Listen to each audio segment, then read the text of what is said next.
Bonjour, ici Claude et je vous souhaite la bienvenue pour cette conférence sur les messagers de lumière. Réalisez qui vous êtes, répondez à votre appel et accomplissez votre mission. Alors tout d'abord, bienvenue et félicitations pour participer à ce cours. Merci d'être là. Je pense que c'est un cours important qui répondra à vos questions et qui vous donnera une meilleure vision sur qui vous êtes et sur votre rôle. Et j'ai vraiment un espoir, c'est que ce cours soit une inspiration pour vous aider à vous sentir mieux dans votre vie actuelle et aussi une source de force pour accomplir votre mission personnelle. Alors pourquoi ce cours ? Eh bien, ça fait un certain temps que j'y pense, et l'une des premières raisons, c'est parce que vous êtes un messager de lumière, même si vous ne vous l'avouez pas forcément. Alors je vais y venir, je vais vous expliquer ce que j'entends par là, mais vous êtes un messager de lumière, et c'est quelque chose qui est important pour vous, il est important que vous le réalisiez, et ce cours est là pour ça. Le deuxième point, c'est parce que je crois que vivre dans l'ignorance, eh bien, c'est vivre dans la souffrance. Et je crois que malheureusement, beaucoup trop de belles personnes, beaucoup trop de personnes importantes, eh bien, souffrent, se posent des questions, se sentent perdues. Et c'est important pour elles de réaliser ce qu'il en est vraiment, de réaliser vraiment quelle est leur place, quel est leur rôle. Et puis je crois aussi que le temps est venu, alors vous allez me dire, oui, le temps de quoi ? Eh bien, tout simplement, le temps de votre éveil et de votre accomplissement. Je crois que c'est vraiment fondamental que vous réalisiez qui vous êtes, que vous vous éveillez, que vous réveillez et que vous accomplissiez votre mission, la raison de votre présence ici sur Terre, ici et maintenant. Ce n'est pas n'importe quel moment dans l'histoire et vous avez un rôle à jouer, vous avez une contribution à apporter. Et puis je crois enfin que nous sommes tous, à notre façon, des voyageurs de lumière. Je crois que nous recherchons plus de lumière et l'objectif de ce cours, eh bien, c'est tout simplement de vous en apporter un peu. On n'a pas toujours des quotidiens faciles, on n'a pas toujours la possibilité de se ressourcer, de vivre au niveau de fréquence, au niveau vibratoire auquel on aimerait. Et le but de ce cours, eh bien, c'est de vous apporter un petit peu de joie, un petit peu d'espoir, un peu de lumière dans votre vie et dans votre mission. Alors, les objectifs de cette conférence, eh bien, c'est très simple. Je vais vous parler des messagers de lumière. Je vais vous aider à prendre conscience de qui vous êtes vraiment. Je vais vous aider à comprendre votre appel et, je l'espère, vous inspirer dans l'accomplissement de votre mission. Alors, qu'est-ce que c'est qu'un messager de lumière ? Alors, on leur donne beaucoup de noms, ça dépend des traditions. On peut les appeler messagers de lumière, on peut les appeler travailleurs de lumière, porteurs de lumière, les bodhisattvas, les cellules blanches, les personnes spirituelles, les guerriers de lumière, comme dit Paulo Coelho, ou les chevaliers de Jedi, pour reprendre le mythe de Star Wars. Mais toujours est-il que ce sont des gens qui ont un intérêt pour l'évolution de Gaïa, de la Terre, plus que pour son fonctionnement. Si vous prenez l'analogie du corps humain, eh bien dans le corps humain vous avez des globules rouges qui ont pour but d'aider à faire fonctionner le corps, qui transportent l'oxygène, qui transportent les différents gaz, et vous avez les cellules blanches, les globules blancs qui ont pour but de défendre le corps humain contre les infections extérieures.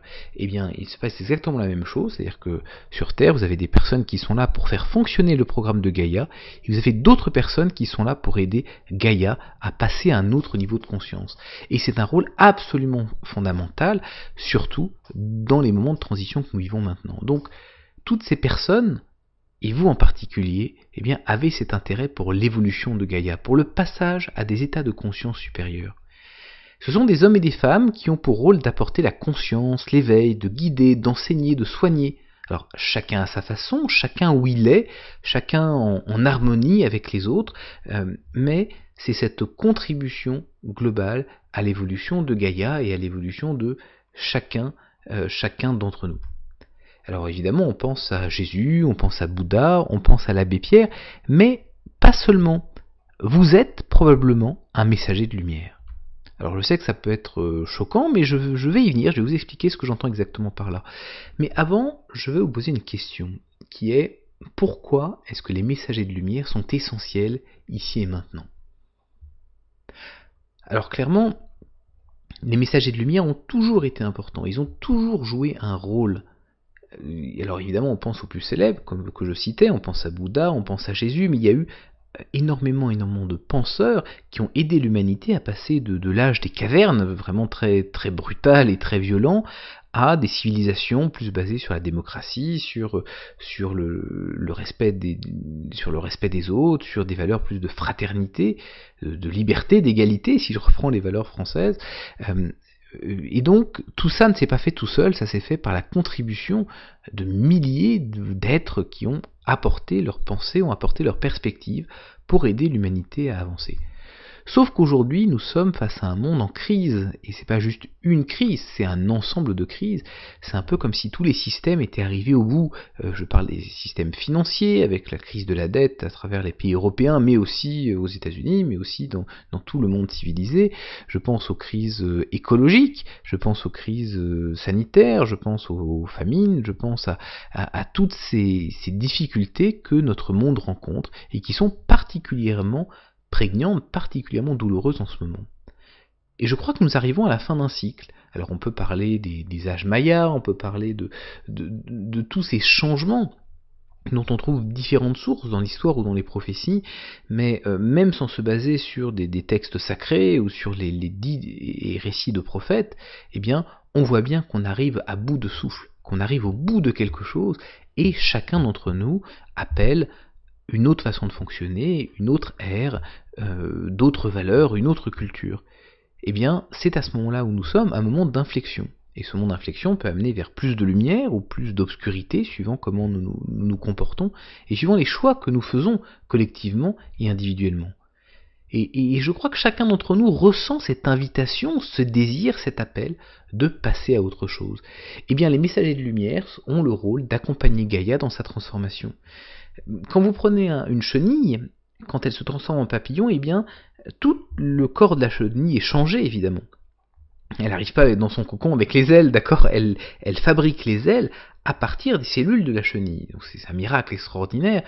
Mais ça ne pourrait pas se faire s'il n'y avait pas ce qu'on appelle les imagos. Ce sont des cellules qui, quelque part, sont l'architecture à l'intérieur de la chenille de ce que sera le papillon plus tard.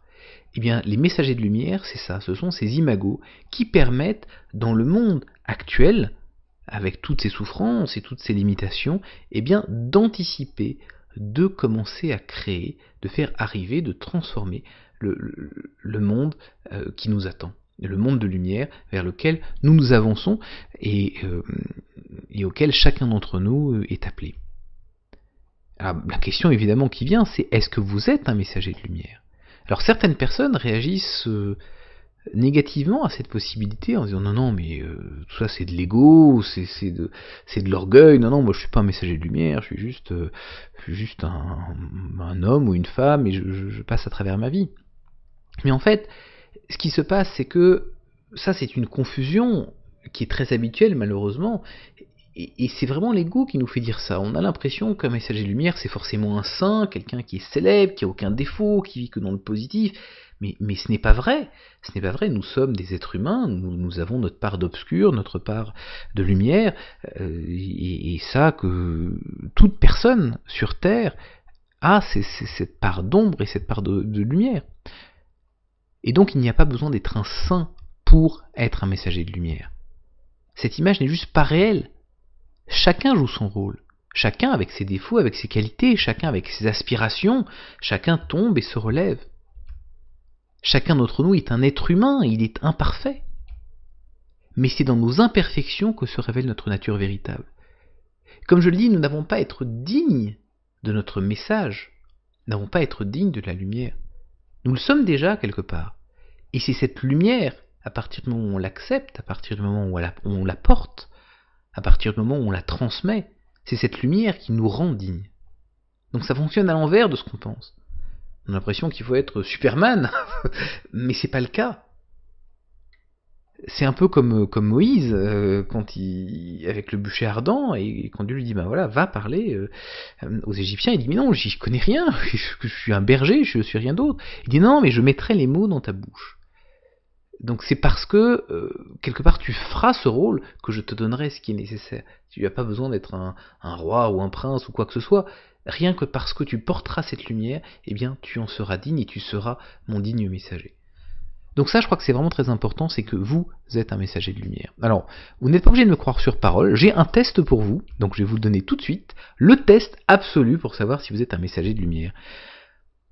Eh bien, si vous vous demandez si vous êtes un messager de lumière, et si cette réponse est importante pour vous, alors j'ai une bonne nouvelle, parce que ça veut dire que vous êtes un messager de lumière. Rien que le fait de vous poser cette question veut dire que vous êtes un messager de lumière. Rien que le fait que vous regardiez cette conférence pour en savoir plus veut dire que vous êtes un messager de lumière. Alors, pourquoi ? Eh bien, tout simplement parce que les autres s'en moquent complètement. Alors, ça paraît paradoxal si vous vous posez cette question, si vous avez cette préoccupation, mais la plupart des gens sont comme les globules rouges que je décrivais, eh bien, ils vivent leur vie de globules rouges, ils participent du programme de Gaïa, mais ils ne s'intéressent pas à son évolution. Le fait que vous vous préoccupiez de ça, que vous demandiez, ah là là, est-ce que moi je suis un messager de lumière, est-ce que je suis une cellule blanche, est-ce que j'ai vraiment un rôle à jouer ? Eh bien ça veut dire que oui, vous en faites partie. Vous faites partie de cette grande et noble et magnifique famille des messagers de lumière. Alors, je vous cache pas que c'est un rôle qui est difficile, mais en fait je vous apprends rien, c'est pas un scoop, parce que je pense que cette souffrance-là, que ce poids-là, cette responsabilité, eh bien vous la sentez depuis des années et des années. Sauf que personne ne vous a forcément aidé à mettre les mots dessus. Vous étiez un peu perdu comme dans une forêt ou en train de monter tout seul une grande montagne, et personne n'était là pour vous expliquer de quoi il s'agissait. Alors, je vais vous dire des choses qui vont vous sembler peut-être familières. Cette envie de rentrer à la maison. Ah là là, j'ai vraiment envie de revenir là-haut, de revenir dans ma maison de lumière, dans ma maison d'énergie. Qu'est-ce que je fous là ? Qu'est-ce que je fous là dans ce monde qui est pesant, qui est fatigant, qui est dur, qui me fait souffrir ? Qu'est-ce que je fais là ? Je veux rentrer à la maison. À quoi bon vivre ? À quoi ça sert ? Est-ce que tout ça n'est pas finalement vain ? Où est la vérité ? Où est l'amour ? Où est ce que je recherche ? Où es-tu, toi que je cherche ? Le fait de se sentir perdu, isolé, seul, incompris, différent, de voir les autres discuter de choses et d'autres, et de se dire mais non, c'est pas ça les vrais sujets, c'est pas ça qui est vraiment important.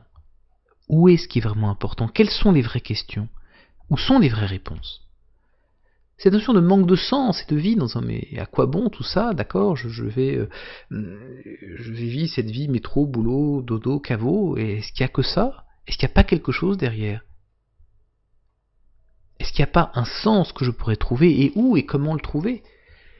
Et puis peut-être aussi que vous avez une vie qui est difficile, qui est lourde, chargée de souffrance, d'obscurité, une vie dans laquelle vous débattez avec des problèmes relationnels, les gens ont du mal à vous comprendre, des problèmes au boulot, des problèmes financiers, vous avez l'impression que vous ne vivez peut-être pas la vie que vous êtes destiné à mener, mais en même temps vous ne savez pas où aller, et vous avez ces difficultés sans arrêt face à vous, comme si un poids pesait sur vous, comme si on voulait vous empêcher de vous réveiller, comme si on voulait vous empêcher de prendre véritablement votre rôle. Ça peut aller jusqu'au fait de vous faire du mal, d'avoir des addictions, peut-être de fumer, de boire, peut-être même jusqu'au suicide, jusqu'aux pensées de suicide, si c'est trop lourd à porter. Le fait de ne pas savoir quoi faire de votre vie, les préoccupations pour la marche du monde, pour les famines, pour les guerres, pour les souffrances qui vous brisent le cœur quand vous voyez ça à la télévision ou que vous en entendez parler, au point que ça peut en être insoutenable, rien que d'imaginer vivre dans un monde qui laisse des gens mourir de faim sur le trottoir et qui fait travailler des enfants dans des usines, et ça peut amener énormément de souffrance.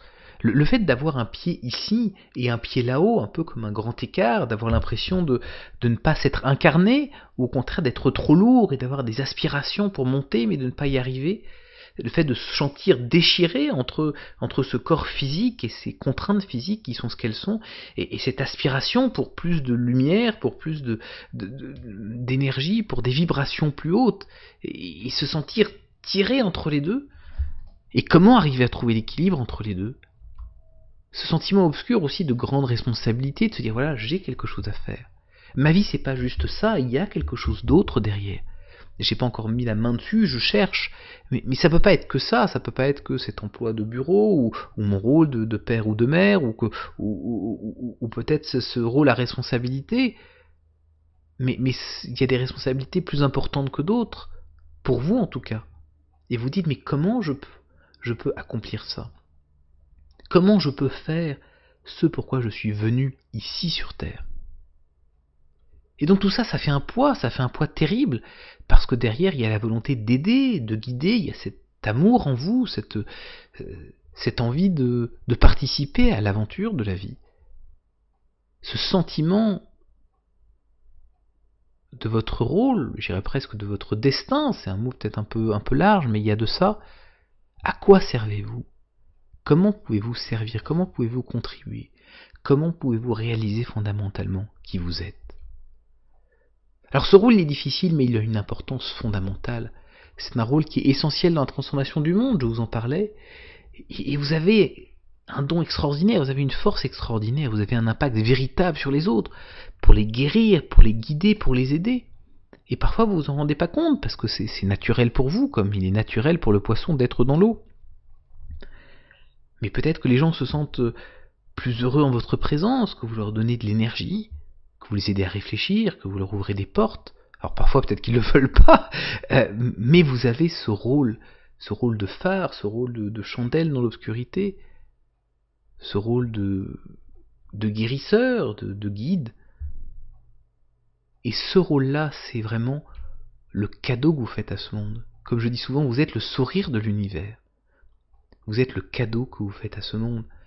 Parce que c'est extraordinaire quand on y pense. Le fait de dire, bah oui, effectivement, ce monde souffre.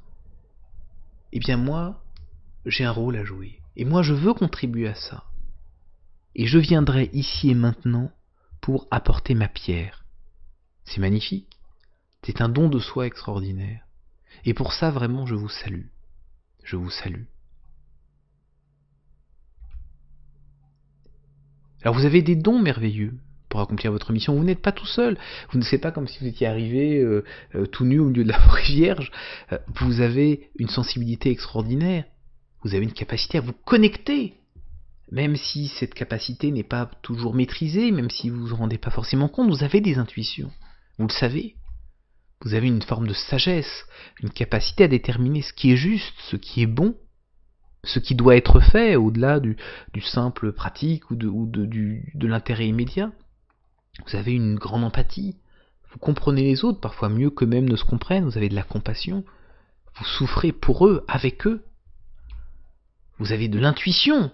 Vous ressentez les choses. Même sans y réfléchir, vous savez. Alors vous n'avez pas toujours raison, mais vous avez une compréhension des choses qui va au-delà de la simple apparence. Et puis aussi, vous avez un don extraordinaire qui est celui d'avoir confiance, d'avoir l'espoir, d'avoir la foi qu'il y a quelque chose au-delà des simples apparences. La foi que la réalité matérielle n'est pas la seule chose qui existe, même si notre société, notre culture essaye de nous inculquer que finalement la seule chose qui existe c'est ce qu'on peut consommer, et qu'il n'y a que ce monde matériel, et que le reste il vaut mieux pas en parler. Vous savez qu'il y a autre chose. Et ça vous donne une force extraordinaire, une force auprès desquelles les autres viennent se ressourcer quand ils sont en difficulté. Et vous avez, je crois qu'il faut le dire, cette capacité à transcender la mort, à passer au-delà de la mort, à savoir qu'il y a autre chose, qu'après la mort du corps physique, eh bien l'aventure continue. Et que ce que vous faites ici a un rôle sur ce qui se passe après. Vous avez ce sentiment, alors peut-être que vous le connaissez très bien, peut-être que c'est juste une intuition, mais du fonctionnement de l'univers, des lois karmiques, de ce qui se passe au niveau de l'énergie, et plus seulement au niveau du monde physique. Et donc ça, ce sont des dons extraordinaires qui peuvent vous aider beaucoup, si vous savez les maîtriser. Le problème, c'est que si vous ne savez pas les maîtriser, eh bien c'est un peu comme tout, hein, vous risquez de vous faire mal avec, ou de faire mal aux autres. Si vous avez un marteau, par exemple, vous pouvez accrocher un tableau au mur et faire de très belles choses. Vous pouvez aussi vous écraser le doigt sans savoir. Donc ces dons, il est très important pour vous d'en prendre conscience, de réaliser que peut-être certaines de vos souffrances viennent de ces dons, et que il est important pour vous de bien les maîtriser, de bien les utiliser. Alors ce que je voudrais vous dire, c'est accepter qui vous êtes, accepter votre mission de messager de lumière, et accepter de porter la lumière. Et cette acceptation de votre rôle, de qui vous êtes, va être une libération merveilleuse pour vous. Ça vous permettra de réaliser fondamentalement ce que vous faites ici, ça vous permettra de contribuer véritablement, ça vous permettra de répondre à cet appel que vous ressentez en vous. Voilà, ça c'était les mots que je voulais vous dire. Si vous voulez aller plus loin, je vous propose d'accéder à la conférence complète sur Messager de lumière. Alors dedans, je vais rentrer beaucoup plus dans les détails, je vais vous expliquer quelle est la nature profonde de l'univers, qui sont les messagers de lumière. On va rentrer beaucoup plus dans le sujet de est-ce que vous êtes un messager de lumière, je vous donnerai beaucoup plus de signes, d'indications, de compréhension. On va revoir en détail vos dons et vos talents particuliers, on va revoir chacun d'eux, on va voir comment vous pouvez réaliser d'ailleurs, quels sont vos dons, on va voir comment les développer, on va voir comment vous protéger aussi par l'utilisation de ces dons, donc ça va vous aider à faire un chemin merveilleux sur la maîtrise de vos armes quelque part. Ça va vous permettre de mieux les maîtriser, d'éviter de vous blesser avec, et de les utiliser pour faire du bien autour de vous. Donc ça c'est vraiment quelque chose qui est important, et on va voir aussi comment vous pouvez jouer pleinement votre rôle et accomplir votre mission. Je vous aiderai aussi à comprendre quel est votre rôle, à comprendre quelle est votre mission. Et vous allez voir, en fait, il y a un certain nombre d'éléments, un certain nombre de choses qui vont vous permettre de comprendre dans quelle dimension particulière est-ce que vous êtes appelé à intervenir. Comme dit Neil Walsh, si vous êtes dans la pièce, c'est pour soigner la pièce. Cette pièce, pour vous, elle est définie par qui vous êtes, les gens que vous croisez, mais aussi par vos dons, par vos capacités. Tout le monde n'est pas bon pour tout. Donc il y a certains éléments particuliers qui vont vous permettre de définir beaucoup plus précisément qui vous êtes, et quel est votre rôle, et quelle est votre mission, et comment l'accomplir. Et enfin, en conclusion, eh bien, je vous parlerai de votre destinée, ce à quoi vous êtes appelé. Voilà, donc ça c'est la conférence complète. En gros, on parle de 3 heures de conférence vidéo. Alors il y a 3 parties. La première dure à peu près 1h25, et puis donc le total fait 3 heures. Vous avez le texte intégral de ces 3 heures de conférence, vous avez les 3 heures d'audio, et vous avez aussi un exercice bonus, éveiller votre navigateur. Alors c'est un exercice que moi je trouve magnifique, c'est pas parce que c'est moi qui l'ai fait, mais parce que les gens qui l'ont écouté en ont véritablement été transformés. Et sincèrement, à chaque fois que je l'utilise dans une conférence, dans un événement, c'est toujours un moment extrêmement émouvant, extrêmement fort. Et il y a des gens qui reçoivent des messages déterminants en utilisant cet exercice. Eh bien, je vous donne cet exercice parce que ça va venir complémenter ce que vous allez apprendre. Donc vous allez nourrir votre intellect quelque part, votre mental avec ce que je vais vous raconter. Et vous allez pouvoir aller un cran plus loin par la pratique de cette expérience d'éveil de votre navigateur intérieur. Alors, un point sur lequel je veux insister, c'est que je vous encourage à suivre ce cours maintenant. Parce que, si vous regardez bien, combien de chances y a-t-il pour que par le seul fait du hasard, vous vous retrouviez devant cette conférence, ici et maintenant? Donc je ne veux pas faire de la surinterprétation, mais si vous ressentez cet appel, vous savez de quoi je veux parler. Donc ce n'est pas pour rien. Donc voilà, la porte est là, après vous la franchissez ou pas, ça vous appartient, mais ce n'est pas par hasard. Il y a une question que je vous poserai aussi, c'est combien de temps avez-vous attendu? Depuis combien de temps vous posez-vous ces questions? Depuis combien de temps vous demandez-vous ce que vous faites, ce que vous êtes censé faire, et quel est votre rôle véritable? Et combien de temps allez-vous encore attendre pour réaliser qui vous êtes, et pour réaliser votre mission? Alors si vous m'écoutez, vous savez que le temps passe, et que finalement la durée de notre vie est relativement courte quand on regarde les choses. Donc combien de temps allez-vous attendre, combien de temps allez-vous perdre avant de réaliser qui vous êtes, de le comprendre, mais aussi de le faire arriver dans le monde? Et j'ai lu cette phrase à un moment qui est très belle, qui était de dire, mais le monde attend que vous réalisiez. Et ça, c'est ce que je crois fondamentalement. Si vous êtes allé jusqu'ici dans cette vidéo, dans cette conférence, eh bien je crois que vous savez de quoi je veux parler. Et je crois que vous ressentez cet appel. Et ce que je souhaite, c'est vous aider à réaliser ce pourquoi vous êtes venu, ici et maintenant. Parce que si ce n'est pas vous, qui le fera? Et si ce n'est pas maintenant, quand est-ce que vous le ferez?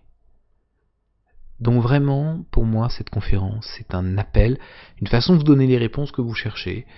Voilà, la porte est ouverte, après vous la prenez pas, mais quelque part, moi, j'aurais fait mon travail de vous amener sur le parvis en vous proposant d'y rentrer.